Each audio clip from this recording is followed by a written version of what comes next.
Galera, com vocês a Júlia. Salva de palmas para a Júlia.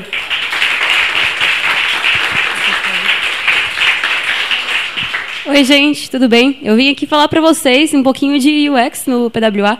Então, essa batalha, né, dos PWAs com os apps nativos, com a web, quem será que pode ganhar essa batalha na área de UX, né? Então, meu nome é Júlia, eu sou mestranda na UFSCar de Sorocaba, eu faço mestrado em computação, mas é meio que na interseção do front-end e do UX, então eu vou falar um pouquinho para vocês do que eu vi na minha pesquisa do mestrado, e além disso, eu também sou desenvolvedora front-end, freelancer na TopTal. Eu tenho um dinossauro, se alguém quiser pesquisar depois, é um site meio inútil, mas é divertido. Eu sempre uso para aprender coisas novas. E se alguém quiser falar comigo, aqui está o meu contato do Twitter, tá certo?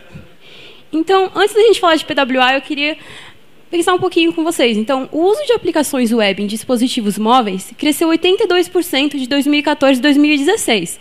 Isso indica que os web apps estão crescendo, né? Bastante até, 82%. E já os apps nativos e híbridos cresceu somente 45%. Então, esses dois dados estão indicando para a gente que os apps estão crescendo, né? Quer dizer, que o uso no navegador está crescendo no mobile. E com isso tudo, a gente para pensar, e os PWAs, né? PWA surgiu lá em 2015, mais ou menos, e nessa pesquisa não tinha sobre PWAs, mas o que será que aconteceria se a gente fizesse uma pesquisa disso, né?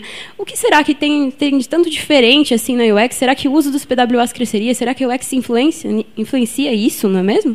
Então, a gente sabe que os PWAs têm todas essas características, mais ou menos, que a gente falou pedacinhos em cada uma das talks de hoje. Então, eles têm características web, eles têm uma URL, eles podem ser compartilhados com ela, eles têm um web design responsivo, né? Já algumas coisas de aplicações nativas, como o uso de notificações push, service worker, que o pessoal falou bastante, mas não tinha muita coisa comparando os três. Então, nasceu um estudo de caso para entender. Em relação ao UX, será que tem uma diferença entre essas três plataformas? Será que alguma delas é visualmente melhor que outra em relação a isso?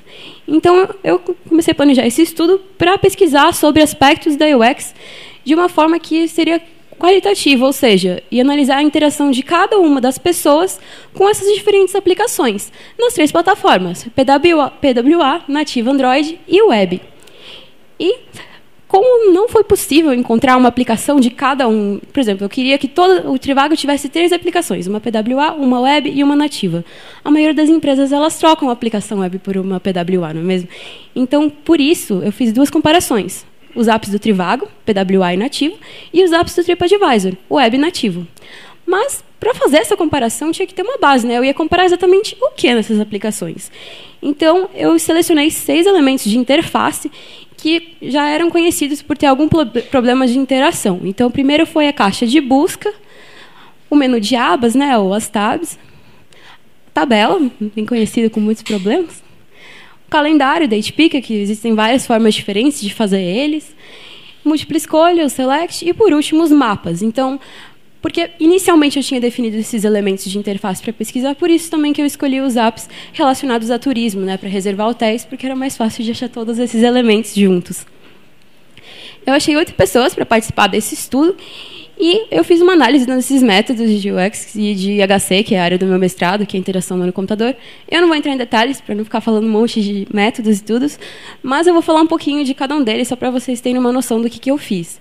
Então, esse diagrama indica o SAM, que é o Self-Assessment Mannequin, que foi assim: cada uma das pessoas, elas tinham que fazer determinadas tarefas. Então, por exemplo, no app PWA, elas foram lá, tarefa 1, e elas interagiram com a caixa de busca. Então, sei lá, elas pesquisaram que elas queriam achar um hotel em São Paulo.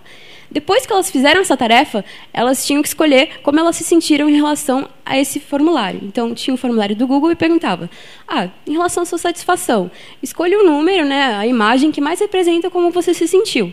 Isso foi feito para as outras 2 dimensões também. Aí as pessoas responderam isso e também elas podiam escrever comentários. Então, tiveram uns comentários bons, tipo: nossa, que maravilha de calendário, né, gostei. E tiveram outros já falando assim: não gostei tanto, né, as ofertas estão meio juntas. Então, isso foi legal porque deu para entender por que as pessoas selecionaram valor alto ou baixo no outro. Mas, além disso, a gente queria também ver como os pesquisadores, né, as pessoas de UX, puderam avaliar a forma como essas pessoas se sentiram na interação. Então, não só deixar que elas falassem: eu me senti assim. A gente podia analisar como um todo para ver, de repente, será que elas se sentiram assim mesmo? Será que as expressões faciais delas diziam isso? E aí entram as 10 heurísticas de emoção, que foi feito mais ou menos assim. Eu filmei os participantes interagindo e filmei a tela do app.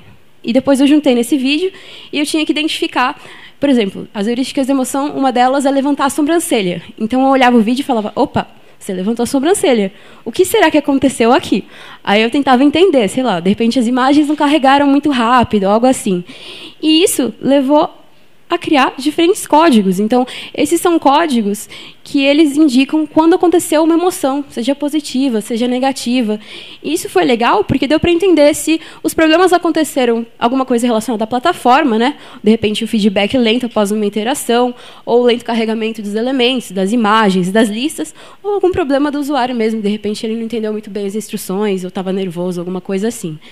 Então, definindo todos esses elementos, esses diferentes códigos, a gente chegou a alguns resultados legais.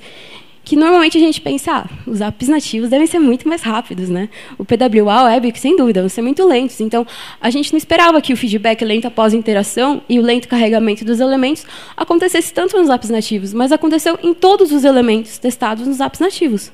No web, no PWA, aconteceu na maioria, mas não foi em todos. Mas, da mesma forma que isso pode indicar uma coisa negativa, a satisfação após a interação ocorreu em todos os elementos, indicando que talvez, mesmo tendo um lento carregamento, algum problema na interação, ainda foi legal para os usuários, né, fazer essa interação toda. E aí, vocês devem estar pensando, tudo bem, você veio falar qual era a melhor da plataforma, você falou da análise, e aí, quero saber qual foi melhor nisso. Bem, primeiro eu queria falar que mesmo com os problemas de interação, as pessoas tiveram uma experiência boa. Então, de repente, você como desenvolvedor está fazendo alguma coisa e, de repente, a pessoa tem um pequeno problema. É muito difícil você saber se esse pequeno problema vai ser uma coisa que vai influenciar muito na sua aplicação, que vai prejudicar a pessoa, vai deixar de usar o seu app ou não. Então, é bom não ter nenhum. E também, o que aconteceu foi que não tem evidências. Então, nenhuma das 3 plataformas pode ser considerada melhor que a outra, no caso desse estudo. Todas elas tiveram uma experiência muito parecida. E eu acho que, por mais que esse resultado não seja, nossa, consegui falar que a PWA é melhor que os outros, é um resultado muito legal. Porque fala pra gente que talvez não seja a plataforma que faz a UX melhor, não é isso. Talvez seja a forma como os desenvolvedores e os UX atuam nisso na aplicação. Então, eu acho que as pessoas que pensam, talvez, PWA, eu vou desenvolver um PWA porque... eu não vou desenvolver, porque eu acho que o nativo vai ser mais rápido, o nativo vai ser melhor, as pessoas já estão acostumadas, isso e aquilo.